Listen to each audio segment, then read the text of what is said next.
Bom, meu nome é Tiago Pereira Leite, eu sou doutor em Ciências Sociais pela Unicinos. Acabei de defender minha tese agora no início do mês.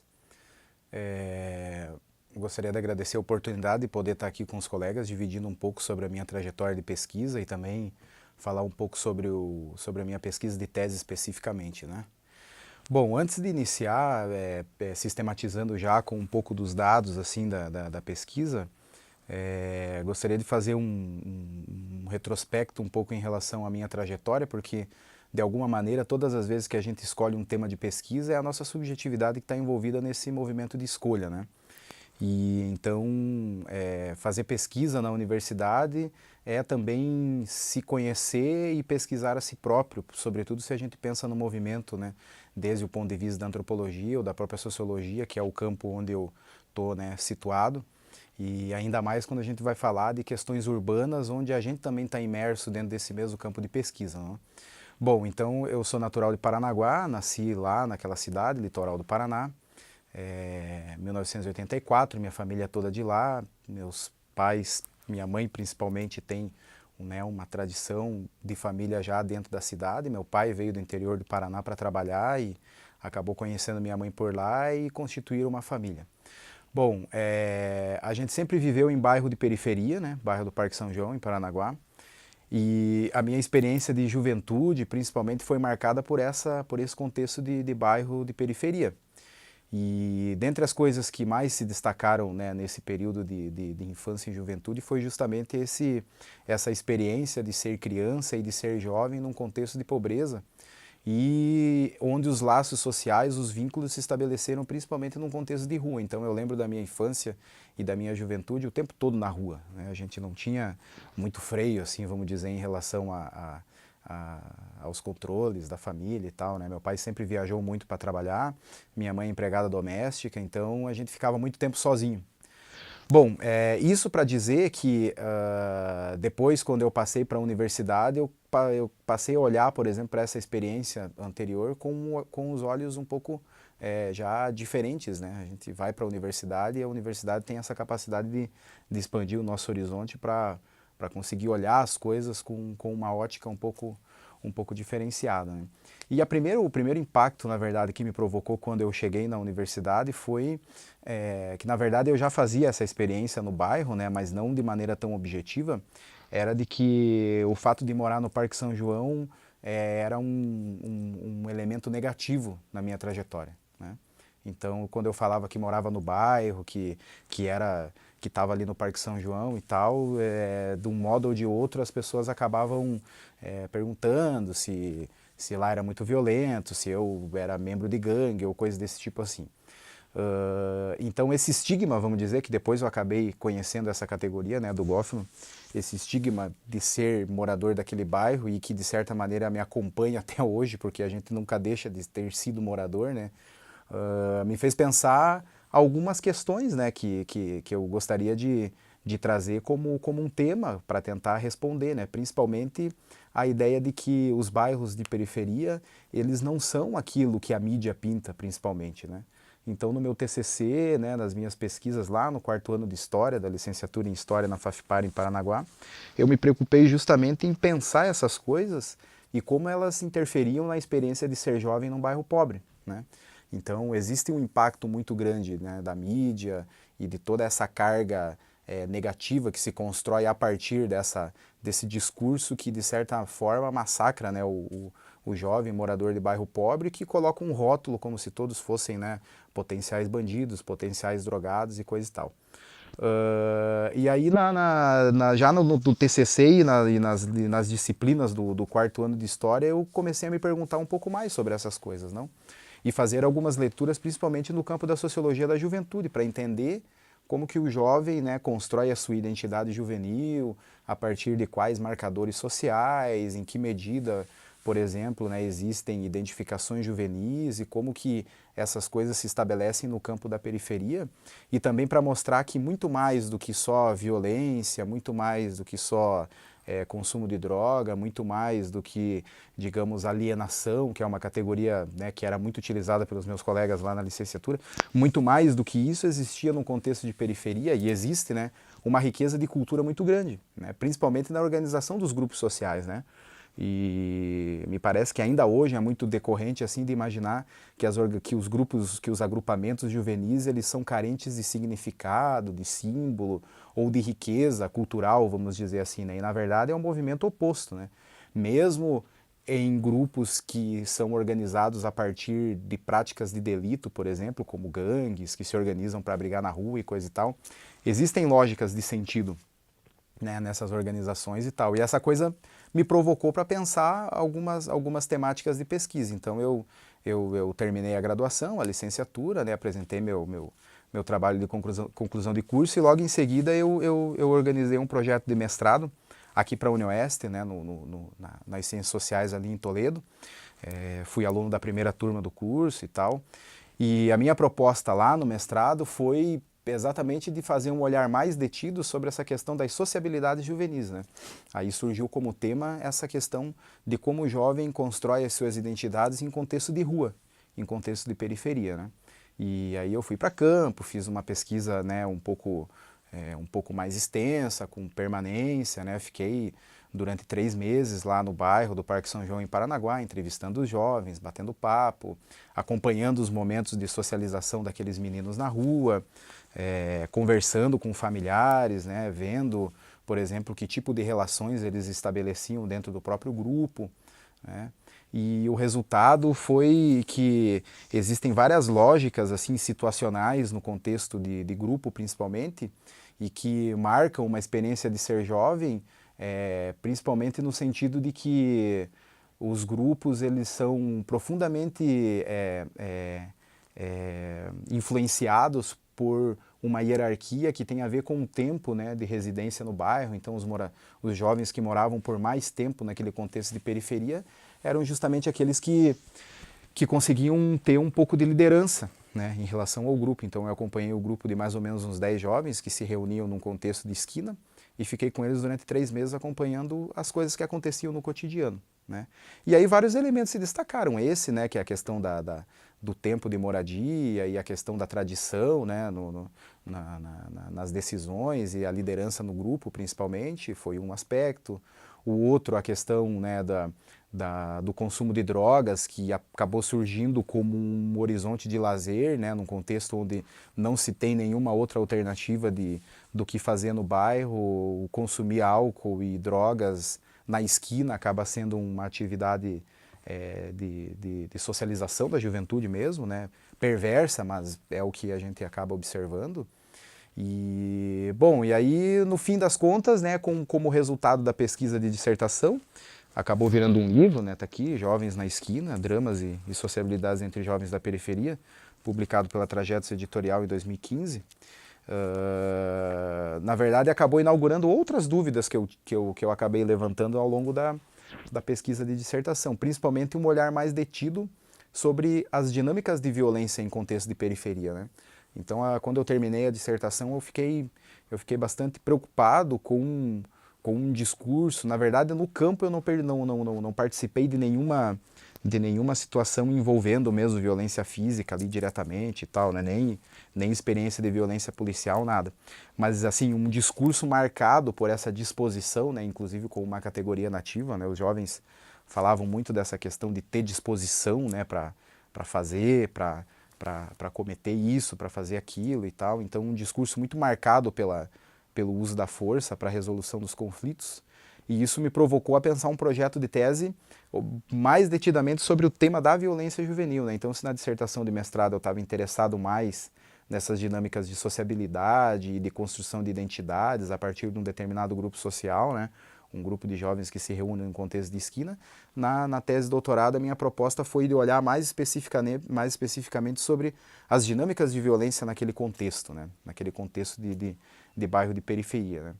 O que mudou foi o campo da pesquisa, basicamente, né? Então eu vim, já nessa ocasião, eu já estava morando aqui em Cascavel, e aí a partir, né, de Cascavel, pensando em Cascavel como um possível campo de pesquisa, eu fui fazer alguns levantamentos principalmente em relação às taxas de homicídio, que aí se a gente vai falar de violência, né, uma forma de recortar as várias faces, né, da violência, né, então são vários tipos de violência, né, violência física, violência simbólica, violência institucional, né, e várias outras, né, possibilidades de a gente recortar com o tema violência. Eu acabei escolhendo e fazendo um trabalho a partir da perspectiva da violência homicida, tá?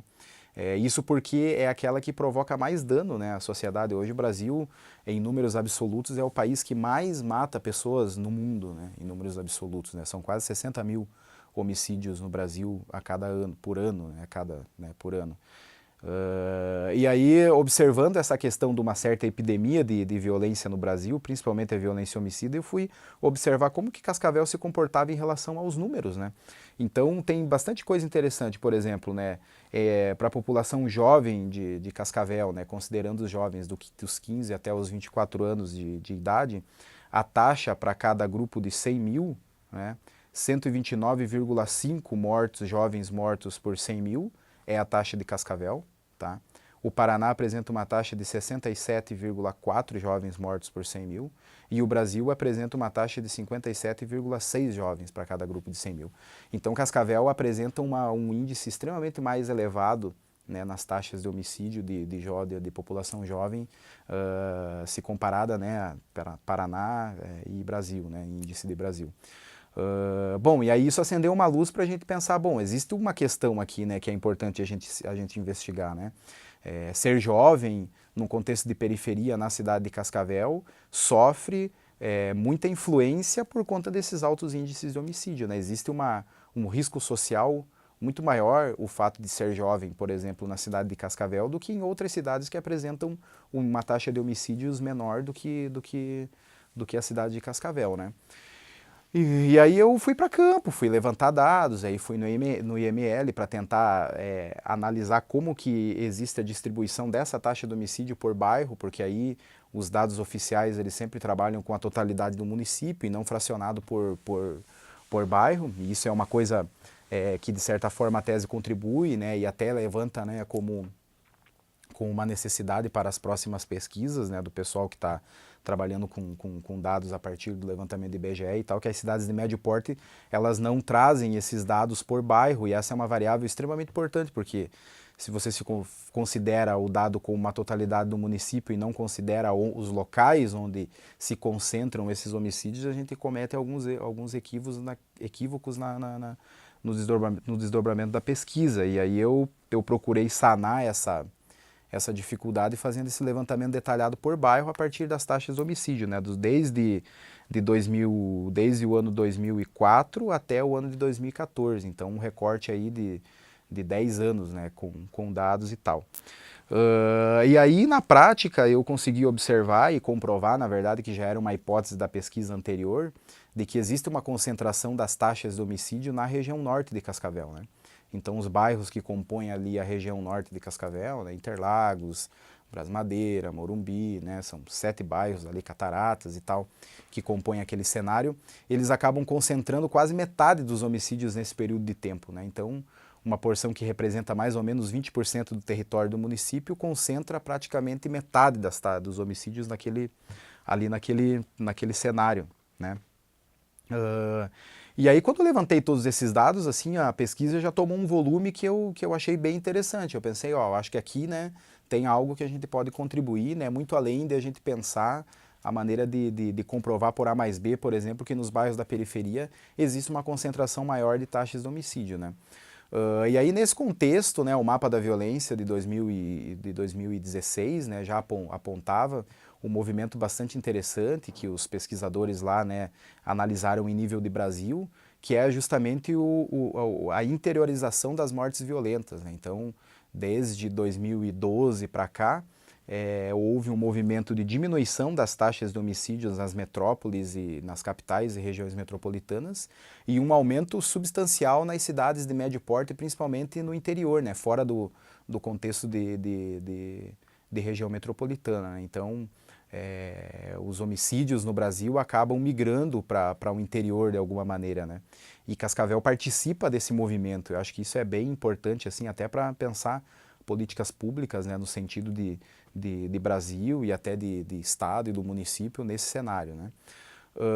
Então, a partir do momento que eu identifiquei que realmente na região norte existia essa concentração de homicídios, principalmente na população jovem, né, jovens na faixa etária ali dos 15 até os 21 anos de idade, que foram, né, o que os gráficos, né, apontaram como idade crítica, né, das situações de homicídio, aí eu passei a uma caracterização do espaço mesmo daqueles bairros, né, com levantamento socioeconômica, perfil familiar, condição das moradias, né.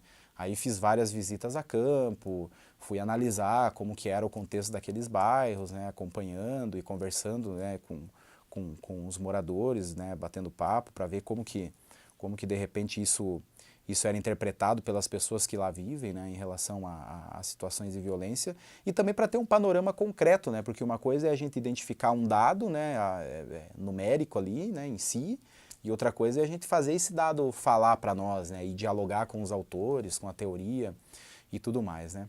E aí, assim, algumas coisas muito interessantes assim apareceram, principalmente na parte onde a gente fez, né, uns levantamentos a partir recuperando os dados do Sidra, né, do IBGE, com relação à classe de rendimento das famílias, né, a composição familiar. Então, por exemplo, a primeira questão que se destaca, né, é que todos os bairros da região norte de Cascavel apresentam uma concentração maior de jovens do que o restante da cidade, né. Então, normalmente variando ali em algumas situações de 5 até 15 pontos percentuais para mais nesses bairros da região norte de Cascavel. Então, existe uma concentração maior de jovens naquele contexto, né? O bairro de Interlagos, por exemplo, se somados à população dos 0 até os 24 anos, dá quase 60% da população. Então, é muito jovem na rua, assim, a maior parte da população acaba sendo população jovem, né? E isso, de alguma maneira, repercute nesses índices, né? Porque se tem mais jovens na rua, se tem mais jovens expostos a uma situação de violência, por exemplo, as taxas de homicídio vão acabar sendo um pouco maiores, né? Outros aspectos que também apareceram e que são bastante relevantes, né? A questão da composição familiar, por exemplo, em sua maioria são lares que a mãe é a chefe de família, né? Então, ou o pai está preso, ou foi morto, ou é separado, vive em outro lugar e a mãe acaba assumindo a responsabilidade da família, né, como provedora única, e aí se dedica a várias horas de trabalho fora, o que de alguma maneira, né, provoca, por exemplo, a situação de jovens sem a supervisão, né, de crianças e jovens sem a supervisão de nenhum adulto durante o dia todo, né, e sobretudo no contraturno da escola, né, que normalmente está na escola no turno da manhã e o resto do dia, né, e início da noite acaba ficando sozinho sem a supervisão de nenhum adulto, né. Esses dados, né, que são vários, né, são várias tabelas, vários gráficos, não vou recuperar todos eles aqui, né, serviram para demonstrar e de alguma maneira contextualizar que essa situação de violência homicida que se manifesta nesses bairros da região norte, ela não é gratuita, né? Existe um contexto no qual esses homicídios ocorrem, né? Existe um contexto onde esses jovens estão sendo mortos, né? Então, e esse contexto é exatamente essa situação de uma série de condições de carências que se acumulam, né? Então, existe um acúmulo de situações de carências nesses bairros que acabam redundando numa maior exposição, né, a situações de violência, a situações de cooptação para o mundo do crime, de cometimento de delitos, roubos, né, tráfico de drogas, né, enfim, coisas desse tipo assim, né. Então, de maneira geral, né, eu acho que a principal questão assim que se apresenta a partir, né, dos dados da tese é a de que os bairros da região norte de Cascavel, principalmente a partir dos dados que foram levantados ali com relação às taxas de homicídio, eles, né, sobretudo Interlagos, né, que acho que é o bairro que lidera, né, as planilhas desde o ano 2004, 2003 ali nas taxas de homicídio, esse comportamento linear, né, ano após ano, né, com muito altas taxas e tal, né, é indicativo de que existe uma condição ambiental onde esses homicídios ocorrem, não? E aí eu recupero, né, toda uma trajetória de pesquisa a partir da Escola Sociológica de Chicago, principalmente, que levantou essa hipótese de que os delitos na cidade ou a vida urbana, ela é ela é extremamente linkada à condição estrutural da cidade mesmo, né? Então, vários autores lá nos anos 30, 40 produziram pesquisas super interessantes que eu recupero, né, na revisão teórica da tese, colocando o quanto a variável espaço urbano ou a variável cidade, ela interfere nos comportamentos individuais, né? Então, muito mais do que pensar a cidade como um cenário, né, como um panorama estático, onde as pessoas se representam socialmente, como numa peça de teatro, a cidade deve ser considerada como o habitat mesmo, né? Isso pensando exatamente como o campo da biologia mesmo, né? A cidade é o habitat do animal homem, né, que produz a sua vida, produz seus símbolos, seus significados naquele determinado contexto. Então, o habitat também interfere no comportamento da espécie, vamos dizer assim, né?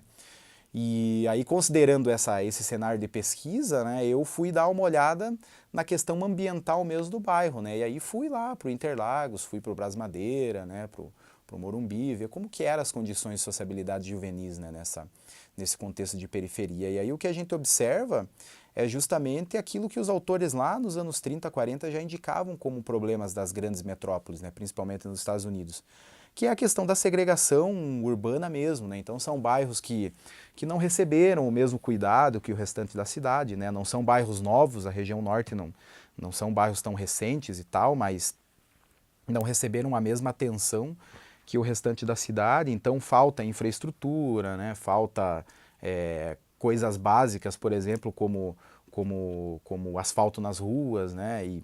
E coleta de lixo diária, por exemplo, né? Cuidado com os terrenos baldios para que tenha uma apresentação um pouco melhor no bairro, opções de lazer, que foi uma das questões muito, né, analisadas ali, né? Tipo, são só casas, casas, casas, né?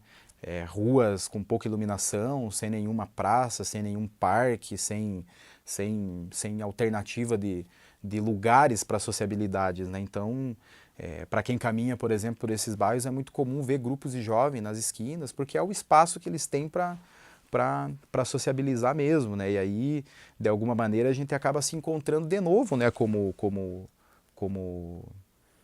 história, né, como trajetória, porque aí caminhando pelos bairros a gente acaba lembrando de como que era a vivência quando era jovem, né, há 15 anos, 20 anos atrás, e que de alguma maneira se repete, né, no tempo.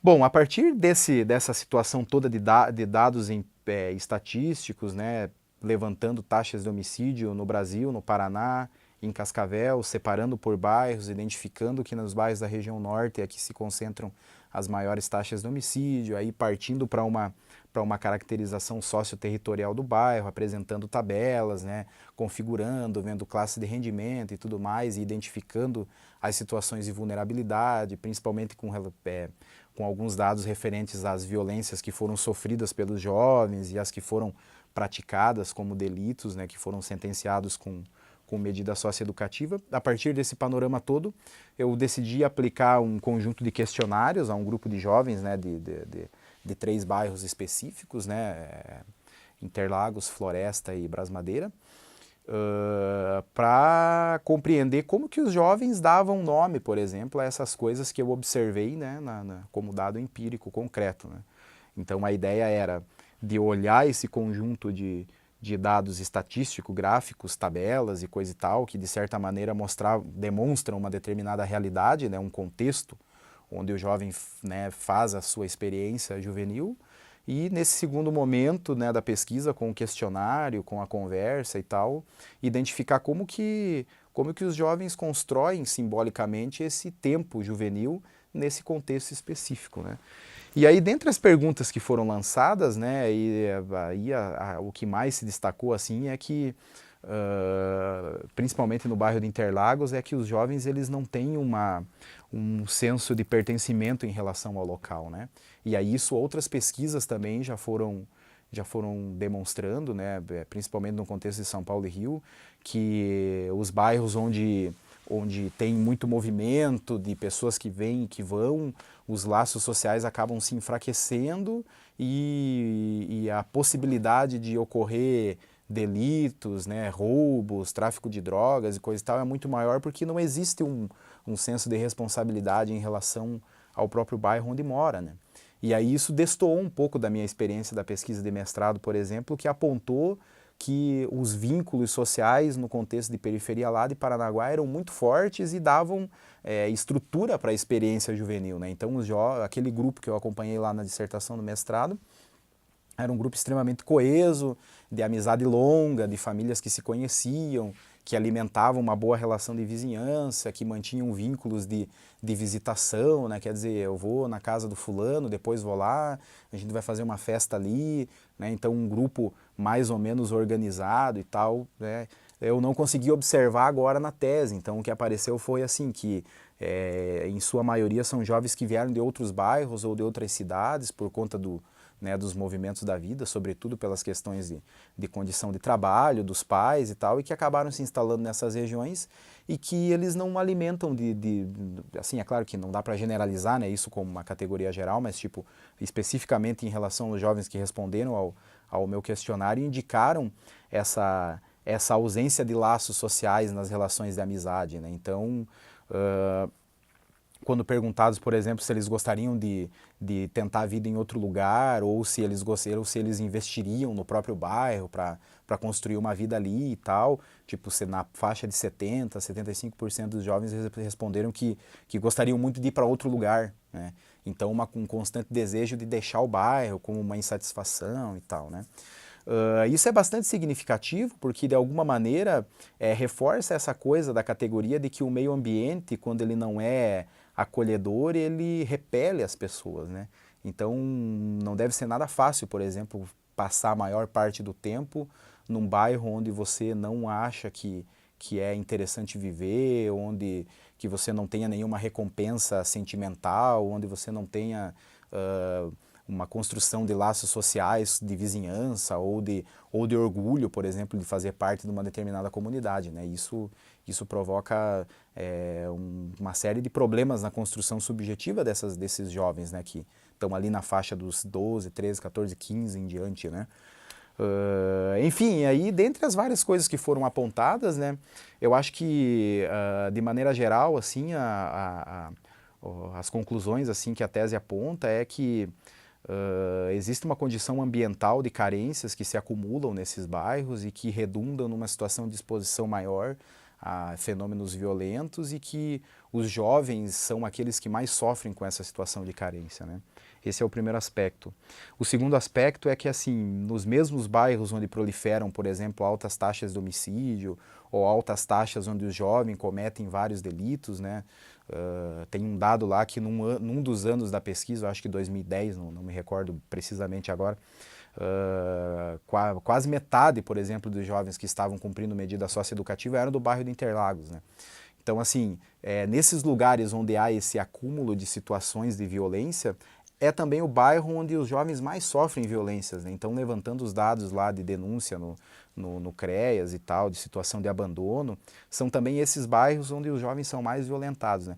E aí, na verdade, é até interessante que as tabelas mostram que as situações de violência sofridas são muito maiores do que as situações de violência cometidas, né? Então, na verdade, se fosse proporcionalmente falando em relação as violências que os jovens sofrem no contexto de periferia, tipo, os jovens poderiam ser muito mais violentos naquele contexto, né? Porque, de alguma maneira, motivo para isso eles teriam, né? Como uma questão de alimento para uma revolta e tal. E, na verdade, é uma pequena parcela, né? Muito poucos que se envolvem diretamente com esses delitos, né? Uma outra coisa que também se destacou foi que, na verdade, quando os jovens cometem algum tipo de delito, são delitos de pequeno impacto, né? Então, na verdade, situações de homicídio, por exemplo, praticados por jovens na faixa etária dos 15 até os 24, apareceram muito pouco. Tipo, existe uma tabela que a tese apresenta lá que aparece lá como primeiro item roubo, aí logo em seguida dirigir sem CNH, aí depois tráfico, e só lá embaixo aparece com uma meia dúzia de casos, por exemplo, uma situação de assassinato ou de latrocínio, ou de assalto à mão armada, ou de tráfico internacional de entorpecente, por exemplo. Então, os delitos acabam sendo de pequeno impacto, né?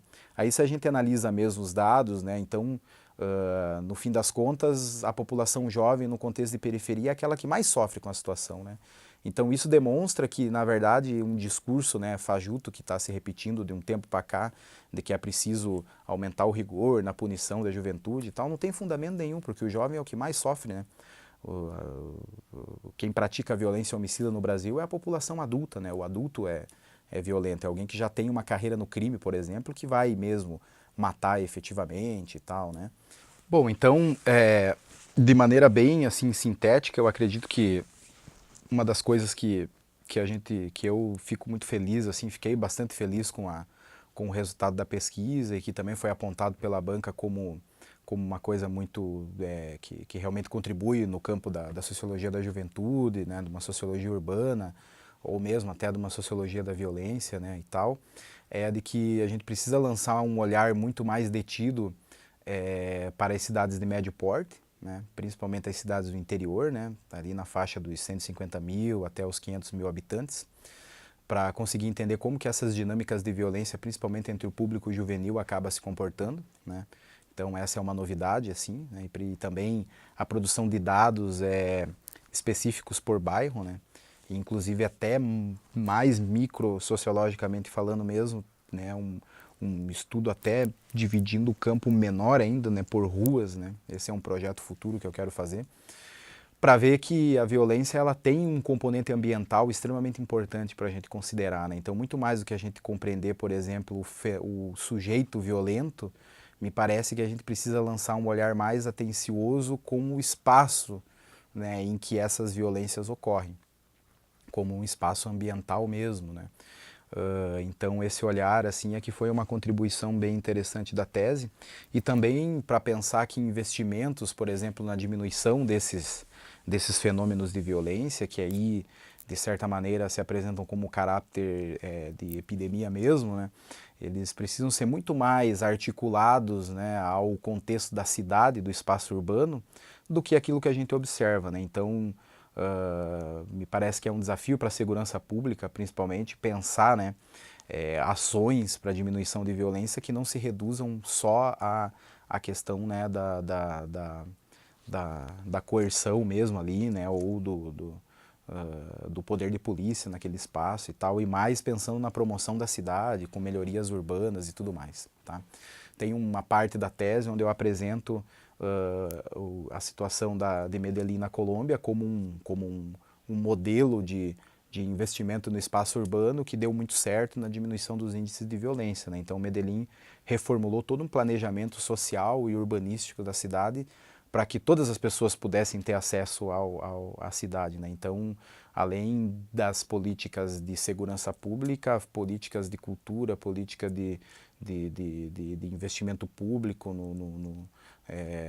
na melhoria do espaço urbano, com transporte, né, com a possibilidade de todos fazerem uso da cidade de maneira equitativa, né? Então, eu acredito que seja isso, assim, eu acho que chegar à conclusão de uma tese de doutorado, né, seguindo esse caminho que eu fiz desde a minha saída lá de Paranaguá para ir para a universidade, depois vir para o mestrado, depois ir para o doutorado, sair de casa, construir uma família fora desse contexto, assim, eu acho que existe uma coisa muito metodológica nesse processo de construção, né, que eu acho que também é um ganho que a academia está tendo, né, nessas gerações novas de pesquisadores, que é exatamente essa ideia de que fazer pesquisa ela também ela é um desdobramento da própria vida, né? Então o pesquisador ele está imerso nos seus objetos, nos seus temas, né? E que de alguma maneira a gente pode construir objetos de pesquisa acadêmicos, científicos, partindo de preocupações muito individuais, partindo de questões muito próprias assim, e da própria trajetória de vida de cada um, né? E isso é bastante recompensador porque traz uma contribuição social, vamos dizer assim, né? Na medida em que a gente consegue olhar para esses objetos e olhar para a nossa própria trajetória e conseguir ver como isso pode produzir algo de bom, né?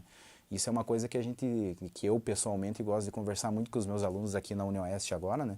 Na condição de professor e tal, que a gente pode fazer pesquisa de qualquer coisa, desde que a gente construa esses objetos, né? Desde que a nossa preocupação seja realmente verdadeira e desde que a gente tenha essa maturidade para se aproximar da teoria, para ir a campo, para voltar, né, para problematizar todos os dados, né. Então, assim, a juventude hoje no Brasil me parece que sofre mais do que que comete delitos, né, ou do que pratica, e que realmente precisa de uma atenção muito grande, né, principalmente no rol das políticas públicas para a juventude. Então, a minha expectativa é que com a publicação da tese, a partir do ano que vem, né, a gente possa pensar, né, e os gestores públicos possam se apropriar do material que foi produzido para tematizar ou para pelo menos ter um horizonte daquilo que a gente pode pensar como prioridade para os jovens a partir daquele próprio contexto do bairro, né?